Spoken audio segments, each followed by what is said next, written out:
আমি আপনার কষ্টটা বুঝতে পারছি।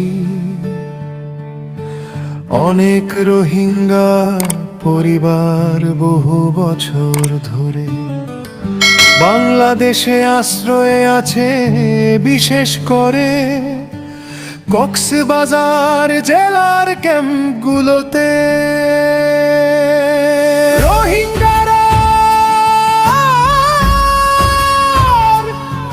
কতদিন বাংলাদেশে থাকবে?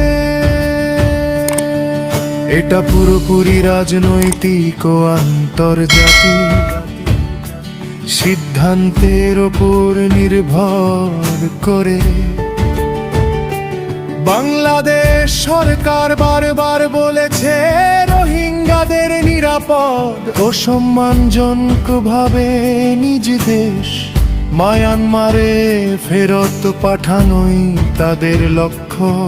কিন্তু এখনো নিরাপদ প্রত্যাবাসনের পরিবেশ পুরোপুরি তৈরি হয়নি। আপনার নেতার বিষয়ে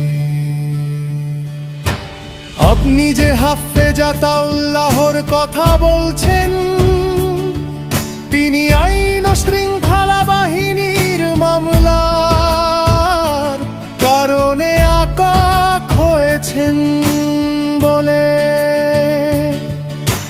বিভিন্ন সময় খবর এসেছে।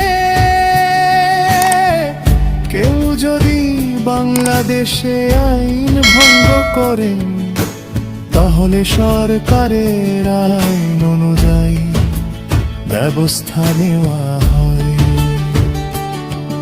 এটা রাজনৈতিক পরিচয়ের উপর নয়, আইনের ভিত্তিতে হয়।